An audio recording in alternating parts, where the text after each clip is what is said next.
A paz do Senhor Jesus a todos. Hoje nós vamos tratar sobre uma passagem muito famosa, Jesus e a Samaritana. 4 pontos que essa mensagem impactante vai nos trazer. Essa passagem vai se encontrar lá em João capítulo 4. Se você parar para analisar na Bíblia, você vai identificar que o versículo começa com Jesus e seus discípulos. Então os discípulos estão andando juntamente com Jesus. E Jesus dá a seguinte ordem: vão lá e comprem mantimento, vão lá e comprem qualquer tipo de alimento. Jesus manda eles comprarem alimentos, não foi um nem dois, mas os 12 discípulos.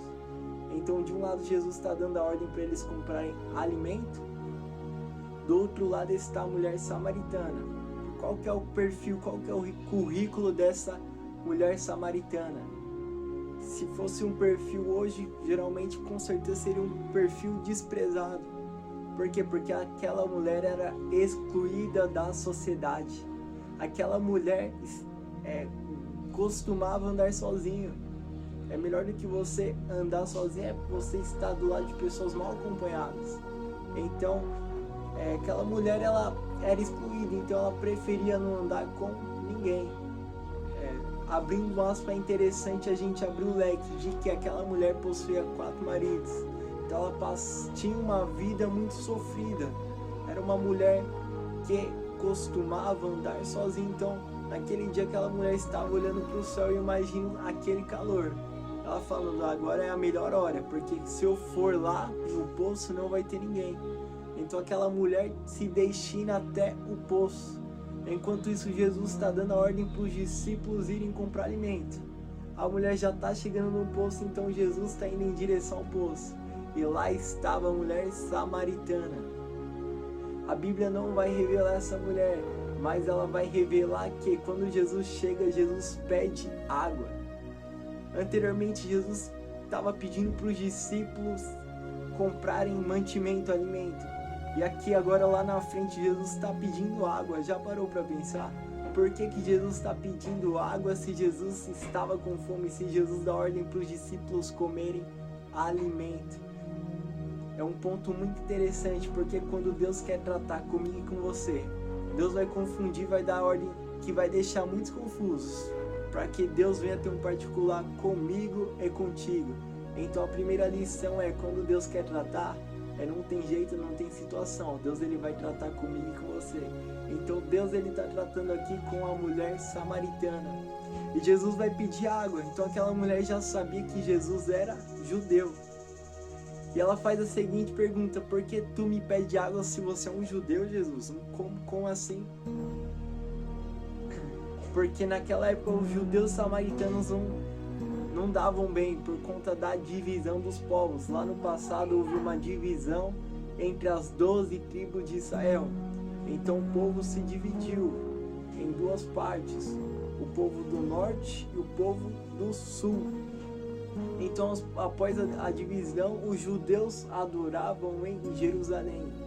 Já para os samaritanos não. Para os samaritanos eles acreditavam onde Deus tinha destinado para Moisés, no monte Gerizim.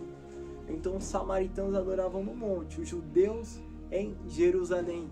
Jesus, sendo judeu, já tinha uma contradição, contras e versos entre os judeus e samaritanos. Por quê? Porque quando os judeus iam passar por dentro de Samaria, historiadores vão dizer que tinha até briga. Os samaritanos não permitiam que os judeus passavam entre Samaria. Era uma contenda imensa naquela época. Fora que além que os samaritanos eles eram considerados impuros para os judeus, porque eles tinham uma mistura entre os povos.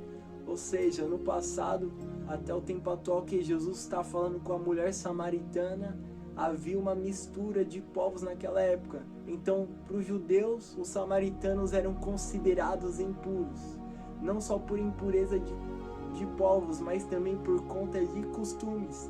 Então eles não se davam bem, eles não se batiam.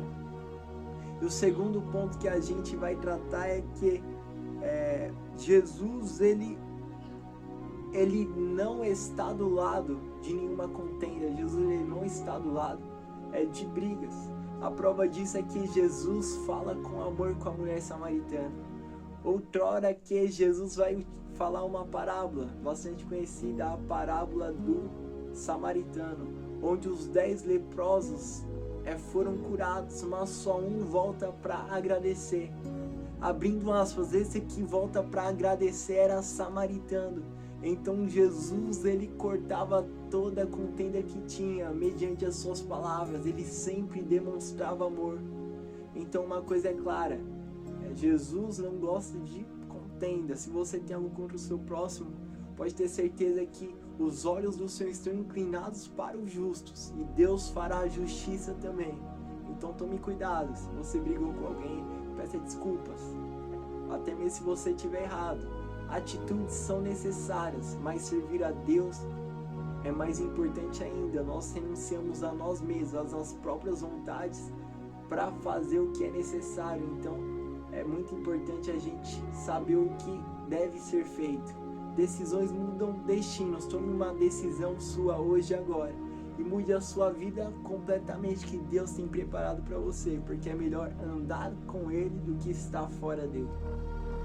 Nessa passagem, a mulher vai questionar Jesus. Jesus fala que se ela conhecesse quem lhe daria água, ela pediria para ele. Então ela vai se perguntar, mas como assim? Como tu tem água sendo que o poço é fundo?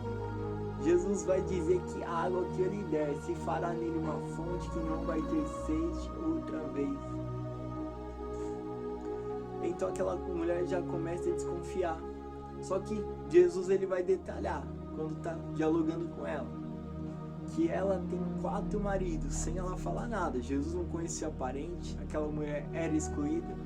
Então o terceiro ponto é que Jesus, ele me conhece, Jesus te conhece, Jesus nos conhece. Então é muito importante, independente se alguém está vendo ou não, seja prudente, tenha essência, dê valor ao que você faz, porque Deus, ele está te vendo o tempo todo. Os olhos dele estão inclinados aos seus. Então é super importante isso, a gente ser pontual, a gente ser fiel a Deus em todo tempo. Então aquela mulher fica espantada com Jesus e ela vai dizer onde que é o lugar certo de adoração. O quarto ponto que a gente entende é que Jesus, ele sempre vai glorificar a Deus em tudo que ele for fazer através de nossas vidas. Ele vai falar para aquela mulher que o verdadeiro adoração não estava mais limitada a tempo, porque anteriormente, no passado, a adoração estava entre 4 paredes, de acordo com o que Deus falava para construírem o templo. Então, após vir a descida do Espírito Santo, quebrou isso. Não existe mais templo de adoração. Existe o templo do Espírito Santo, que somos nós, eu e você. Paulo vai dizer lá em Coríntios 3,16 que nós somos o templo do Espírito Santo. Então o templo de Deus é eu, o templo de Deus é você.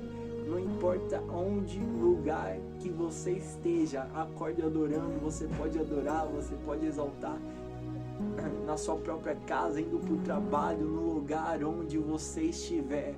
Anteriormente não era necessário, você precisaria ir até um templo, só que hoje esse limite foi quebrado. Agora eu e você podemos adorar a Deus em qualquer situação, em qualquer lugar. E Jesus, ele vai destacar para ela que ele é o Messias. Então aquela mulher fica espantada. Então 4 pontos é muito importante. Aprenda com as oportunidades. Quando Deus falar com a gente, ele sempre vai falar por amor. Deus, ele quer nosso bem, assim como um pai dá boas coisas aos seus filhos. Deus tem o melhor para mim e para você. Então existem 2 tipos de situações, 2 tipos de escolhas. Tem pessoas que escolhem andar com Deus, tem pessoas que não andam com Deus. A mesma coisa de um carro, a nossa vida se compara a um carro. Por exemplo, você tem a chave desse carro, você pode opinar em ser um motorista, em dirigir esse veículo e deixar Jesus como passageiro, e às vezes você pedir a sua opinião, para qual direção seguir, para qual direção tomar, às vezes. Só que do outro lado você pode dar a chave para Jesus, falar: Jesus, vem aqui para frente, eu não dirijo minha vida, eu não dirijo meu passo. Se eu não ver cadeira eu sento. Eu não quero nem saber para qual lado seguir, já que se o Senhor me deu a direção. Porque às vezes o que Deus vai fazer na nossa vida vem na contramão do mundo, é contraditório. Às vezes a nossa vista vendo você não acredita, por isso a fé, a certeza daquilo que nós vemos, nós temos a certeza de que existe. Então o fato de nós acreditarmos em Deus é uma certeza. Da mesma forma, deixar Deus no comando, não é dar um tempo a Deus, é entregar o tempo. Tem uma diferença, um tempo pode ser 5 minutos, né? Agora quando você entrega o tempo, significa conjunto, todo o tempo. Deixar Deus direcionar a sua vida, deixar Deus direcionar o seu coração, pode ter certeza que aí o que você não vivenciou, você vai começar a vivenciar. Onde você não andou, você vai começar a andar. O que você nunca teve, você vai começar a ter. Por quê? Porque quando você entregar a Deus todo o planejamento, toda a rota, pode ter certeza que Deus, Ele sabe para onde está indo. Deus, Ele não erra a situação, direção não. Então o caminho é perfeito, a visão é linda e você apenas vai descansar e apreciar a paisagem. Então recebe essa palavra no nome de Jesus, gente. Deixa o like, se inscreve também para que o YouTube venha compartilhar esse vídeo para mais pessoas e assim pessoas sejam atingidas e contaminadas pela graça de Deus. Em nome do Senhor Jesus. Amém.